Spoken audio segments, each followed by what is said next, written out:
In our quest to see all of the national parks, we have always had the Saguaro, Joshua Tree, and Death Valley National Parks on the top of our list. So in January 2022, we decided at the last minute to escape winter and COVID restrictions and head for the American Southwest.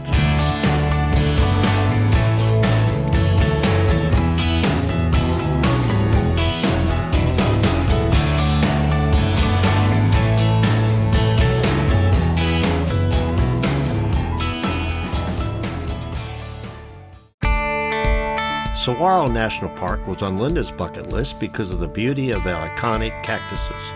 But prior to arrival, we never imagined we would be able to get this close and see so many of them.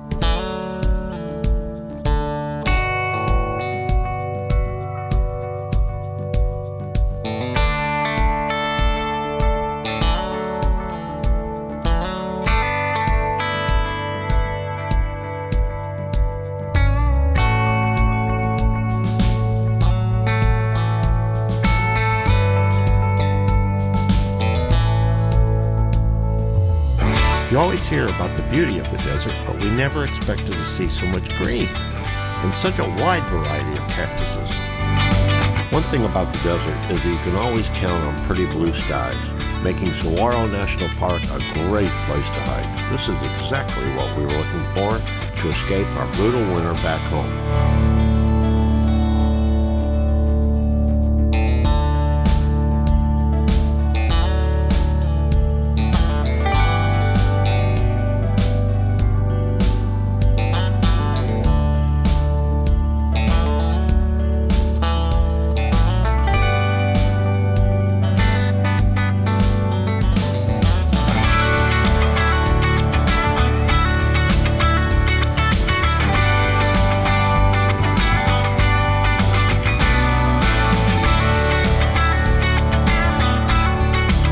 As you look at the saguaro cactus peppered across the hillside, you don't realize just how big they are until you get up close to them. Here I am standing next to one of average size, and I wouldn't be able to touch the first arm if it wasn't reaching down for me.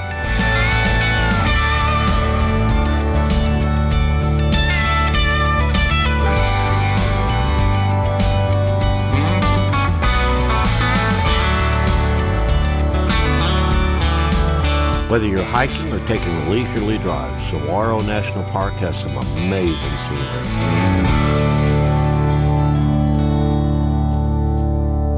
And much to my surprise, in the middle of the park, I find what could have been the inspiration for one of the VeggieTales characters. Here we have Larry the Cucumber.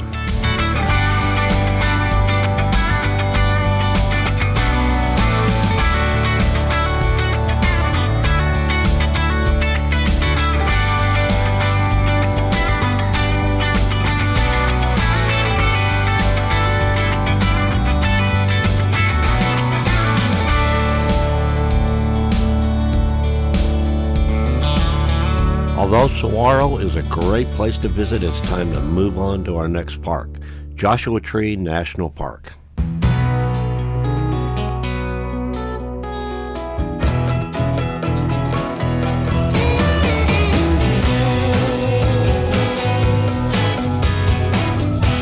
As we entered the eastern part of California, we were quick to notice that the terrain flattened out and we saw fewer cactuses and more scraggly bushes.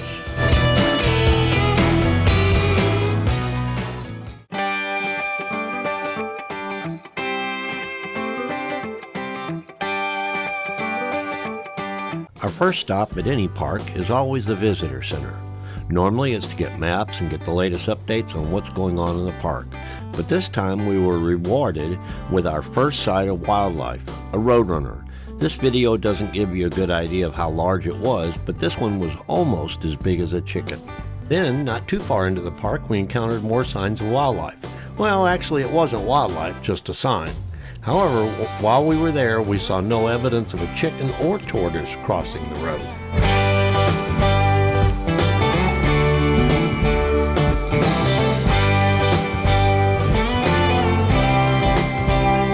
What we did see were plenty of cool rock formation and lots of Joshua trees, and a totally different terrain from Saguaro.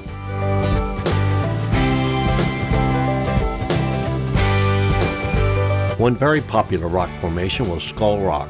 As you look closely, you can clearly make out the eye sockets and the nostrils. Now, if you look at this picture of us, what do you suppose we represent here? I'll leave that to your imagination.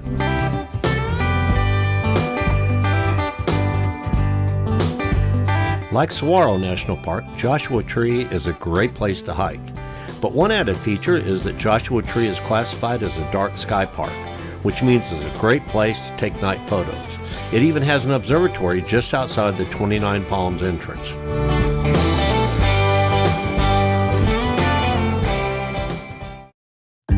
As I think back on our trip to Joshua Tree, my favorite memory is Daybreak in the Cholla Cactus Garden.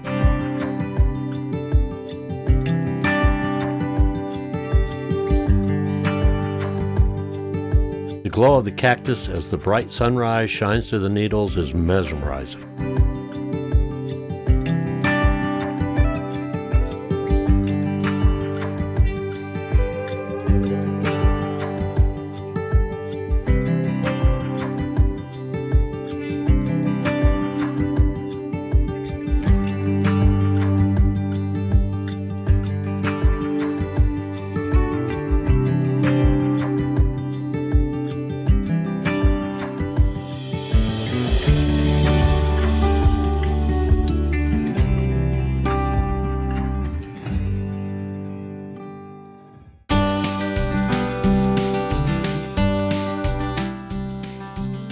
One of the most popular hiking trails at Joshua Tree is the Barker Dam Loop.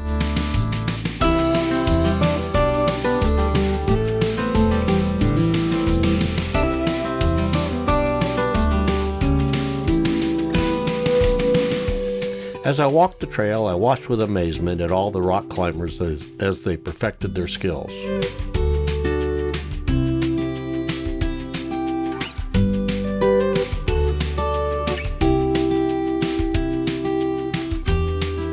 Turn of the 20th century, there were cattle ranchers in the area and they built the Barker Dam to create a water source for their cattle. As you can see, there is very little water there today.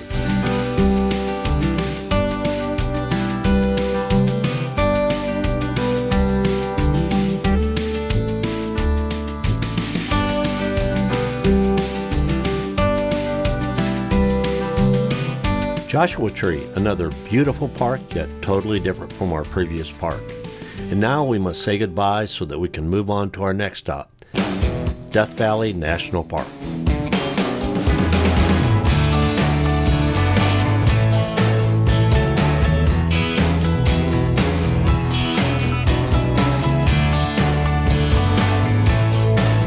The only stop for gas between Joshua Tree and Death Valley was Baker, California. But it was another 100 miles to the next place we'd be able to get gas, so we had to stop. To say Baker was an unusual spot in the desert would be an understatement.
Our home for the next few days would be the ranch at Death Valley. The ranch was truly an oasis in the middle of the desert. Other than vegetation around the hotel, there was very little vegetation anywhere on this side of the valley.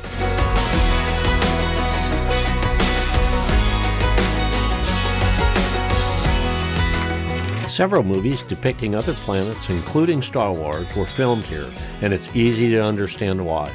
This area truly looks otherworldly.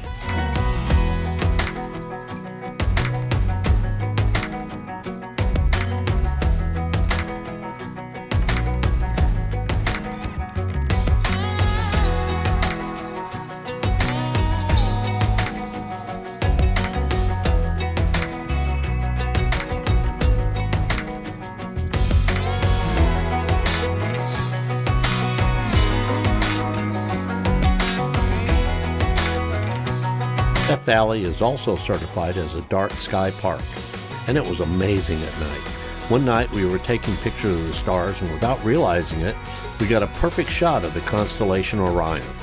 Even though it's a great place to go stargazing, I was shocked when I looked into the eastern sky. There you could see the glow from Las Vegas 120 miles away.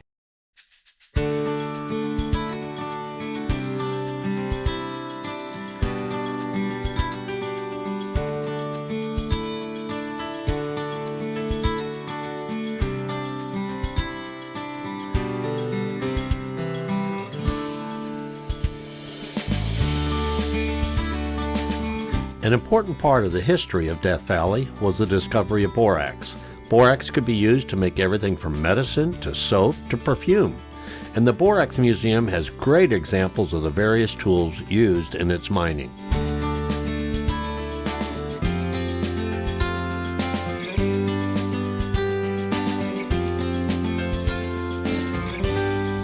After the museum, we headed south to get a real taste of iconic Death Valley. Our first stop is Golden Canyon. As you can see, it's a beautiful desert canyon with no plant life whatsoever.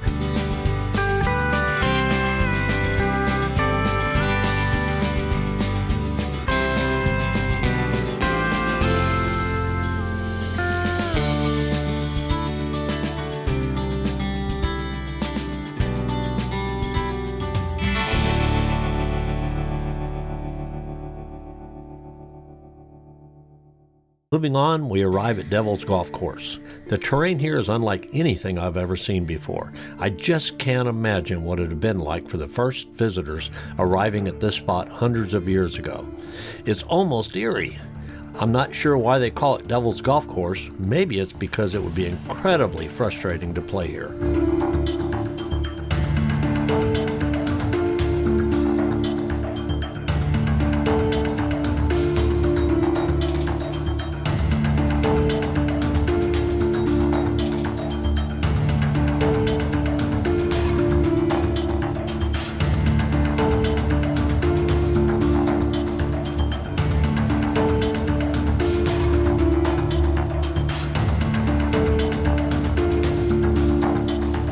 Next up, Water Basin. If you've ever seen a picture of the Death Valley, this is probably the place where that picture was taken.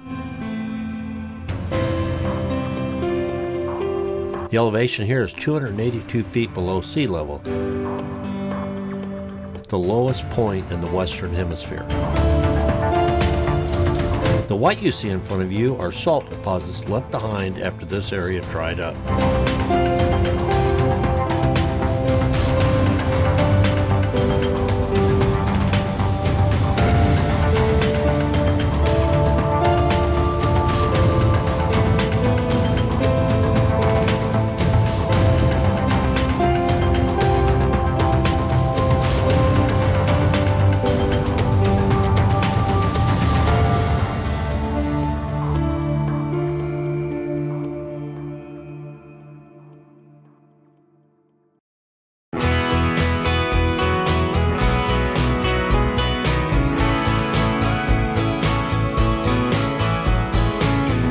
And now it's time to head to the west side of the park, across the valley floor and deep into the Panamint Mountains. You can see as we gain elevation there are signs of vegetation. It's just small bushes, but that's quite a contrast from the valley floor. Eventually we get off the main road and onto a narrow gravel road which winds up into the mountains. A ranger had told us about a mining town deep in the mountains that had long been abandoned, and we thought seeing a ghost town would really be cool.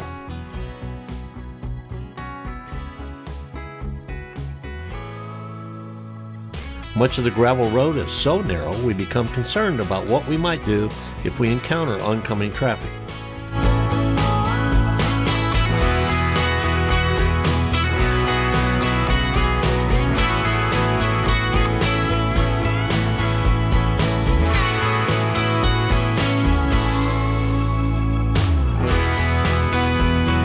We finally arrive at the Skidoo site, and what do we see?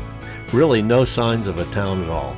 The only thing remaining of the town was a pile of rocks, which left us asking ourselves, why on earth did we drive all this way just to see a pile of rocks? But not all was lost. We did stop at the Eureka mine along the gravel road and saw remnants of a gold mine.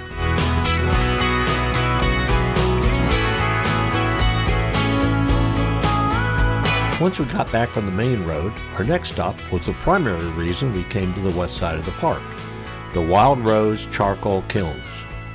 The added beauty of the mountains was just an extra benefit of the journey. The Wild Rose Charcoal Kilns were built to make charcoal for the borax smelting process.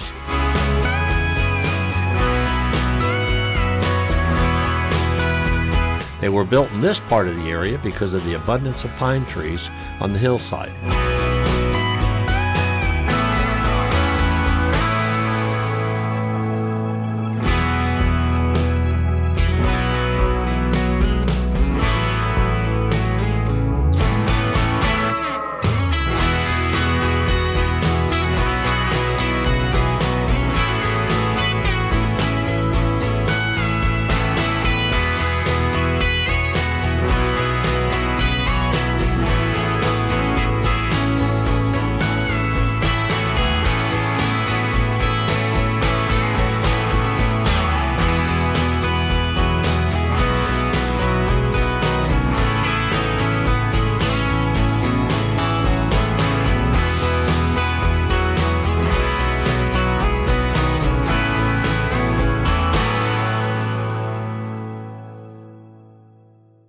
While doing research for our trip, I had read that it's best to avoid the Mesquite sand dunes during windy weather because the sand would sting your skin and get in your eyes.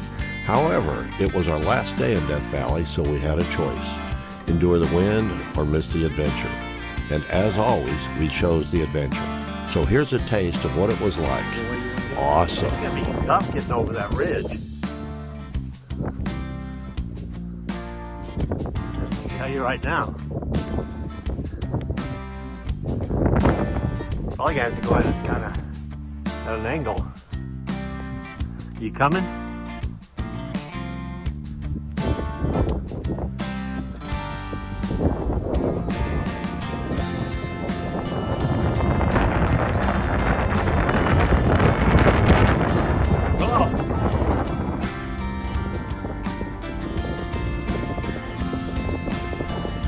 I had to get on my knees to get over the ridge. Ah, man.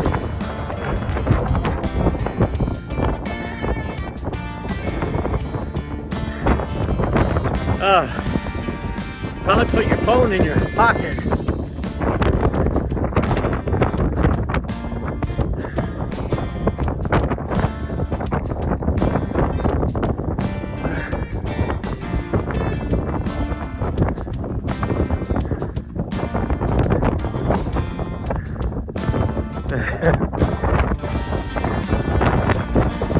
That's why I said put your phone in your pocket.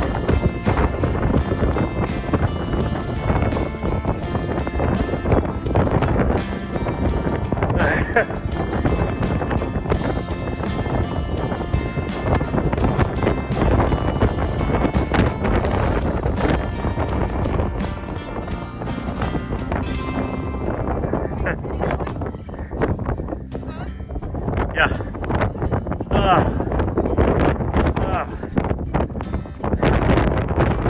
Man. Kind of windy out. You got a mouthful? You want help to get up? What do you think?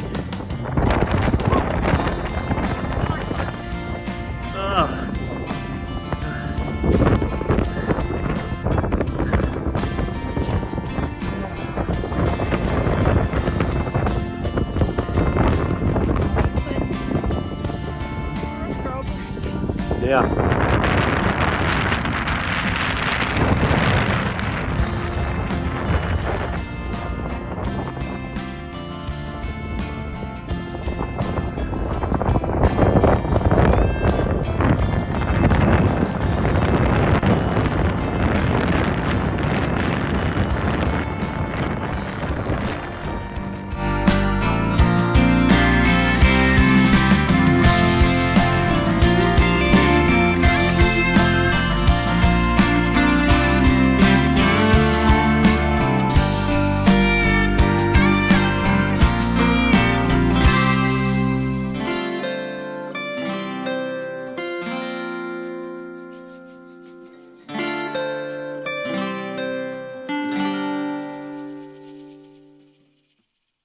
It was our final night and we couldn't resist doing some more stargazing. But tonight we thought we might try something different. It's called light painting. You take a light and light up a particular object so that you can see it, yet get the night sky. I was shocked at how easy it was and what a cool effects it created. As they say, all good things must come to an end, and so it is with Death Valley National Park. We must bid the park farewell and begin our trek home.